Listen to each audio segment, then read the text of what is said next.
pertanyaan di online. Nah, kita ringkas saja Pak. Pertanyaan dikit, kita jawab dikit. Kira-kira apa Rasulullah menurunkan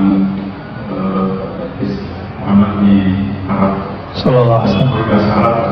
Iya, pakai bahasa Arab ya. Yang kedua, kan Islam turun di Arab, pasti tidak bisa memisahkan budaya. Bagaimana memisahkan budaya? Oke. Abu Jahal, Abu Lahab orang Arab kan? Tapi Nabi Muhammad gak ikut budaya Arabnya Abu Jahal. Nabi Muhammad itu anti mainstream. Di saat budaya orang Arab kalau bersumpah billat wal uzza, demi berhala dewa Lata dan Uzza, Nabi Muhammad nggak mau, billah, demi Allah.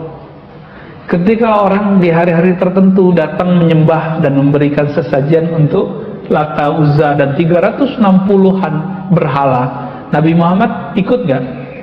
Enggak, Nabi Muhammad malah nyepi di berkhalwat di Gua Hira, anti mainstream. Tapi Nabi Muhammad SAW tidak pernah kemudian berbenturan langsung sampai ada perintah dari Allah. Gitu. Bahkan beliau menjadi tokoh. Nah, ada skenario beliau menjadi Al-Amin, orang yang terpercaya, ya kan? Bisa nyelesain konflik Hajar Aswad. Lalu apa rahasianya kira-kira kok dipilih Arab bukan Indonesia? Pertama tadi setelah paham itu Bapak, Arab itu negeri yang kita harus survive, maka Islam itu harus survive. Negeri kita kan santai ya, mohon maaf, kita santai-santai aja bisa makan 3 kali sehari Pak, ya kan? Orang pandemi begini kita nggak pernah kekurangan minyak goreng, salad, saus. Di luar negeri salad saus sudah mulai mahal Pak, ya, karena ketahan sama orang Indonesia, nggak diimpor, nggak diekspor. Udah banyak sekarang perubahan. Dan yang paling santai kita, negeri kita sekarang ini kekuatan menyambung sama ini, belanja rumah tangganya hampir 60%. Jadi mau resesi gimana jika kita santai-santai aja makan nasi goreng, nasi uduk, santai aja Pak. Ini kabar gembira biar gak terlalu horor Pak memahami berita-berita resesi dan krisis ini. Nah, kembali ke yang tadi, kenapa Arab? Tadi itu ya, strategis. Jadi setelah disebutkan itu survive, maka itu strategis. Karena dia strategis, udah campuran sekian bahasa. Bahkan Imam Suyuti menyebutkan 11 bahasa yang sudah diserap dalam bahasa Arab.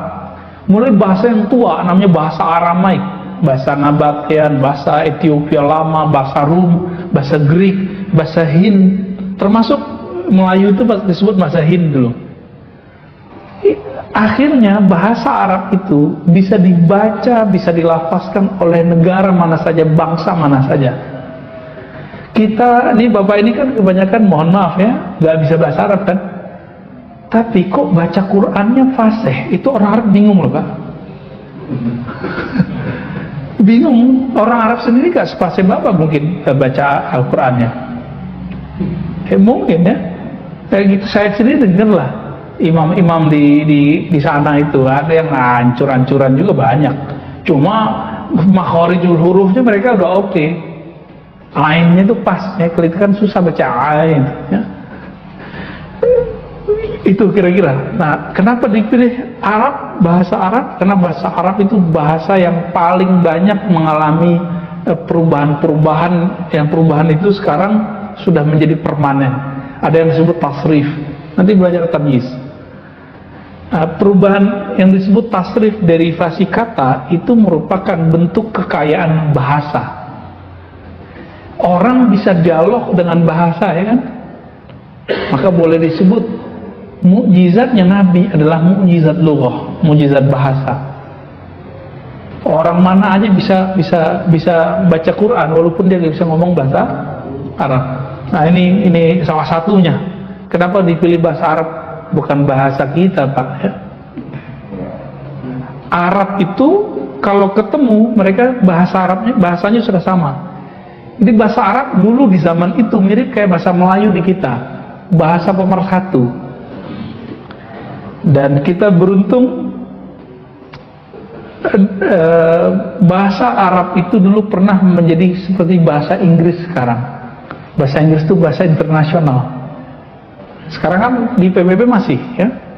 Nah, tapi dulu orang kalau nulis tentang ilmu kedokteran itu nulis pakai bahasa Arab, walaupun dia Yahudi. Ibnu Maimun, murid Ibnu Rushd, itu nulis filsafat dan kedokteran itu pakai bahasa Arab.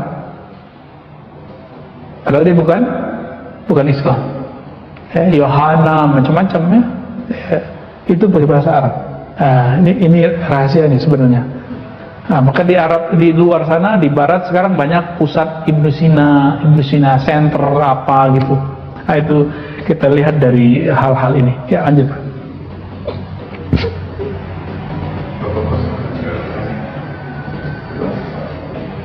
Masih banyak? Satu lagi, apabila ada keturunan sahabatnya yang Rasulullah, apakah boleh disebut sahih? Siapa? Apabila masih ada darah keturunan sahabatnya yang dari ibu. Oh, dari ibu tidak boleh disebut kalau sudah jauh ya. Tapi kalau langsung masih bisa. Misalnya ibunya Syarifah, keturunan Rasulullah. Tapi bapaknya bukan orang keturunan Rasulullah. Ini ulama sedikit berbeda pendapat, tapi di Yaman ada yang membolehkannya. Tapi masih jalur pendek. Tapi kalau sudah keturunannya lagi udah enggak. Ya, keturunannya lagi enggak.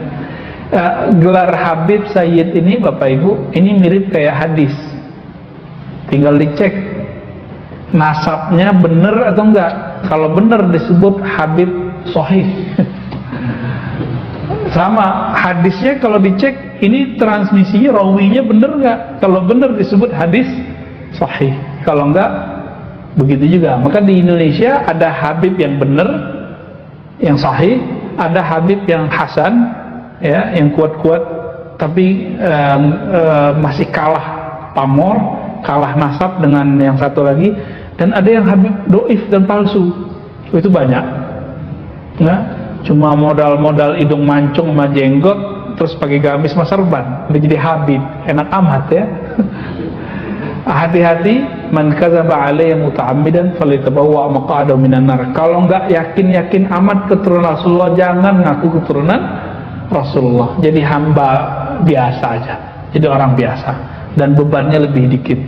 Keturunan Nabi, keluarga Nabi, dosanya itu dibesarkan melebihi orang biasa, sebagaimana pahalanya dibesarkan melebihi orang biasa. Sadar? Apakah anak dipilih oleh Allah karena salah satunya sebagai masa pengobatan? Itu salah satu hikmah yang diambil oleh beberapa sejarawan. Ya, mereka nomaden dulu. Tapi ketika sudah ada Ka'bah, enggak. Mereka sudah enggak nomaden lagi. Ini penting. Sejarah nomadennya Arab itu berhenti ketika Zam-Zam sudah ditemukan oleh mereka. Jadi Zam-Zam itu artinya kan kumpul. Zam-Zam itu simbol dari berakhirnya peradaban tua, peradaban pindah-pindah. Ini luar biasa dari Zam-Zam itu. Cukup, Pak. Alhamdulillah Rabbil Alamin. Lebih kurang itu.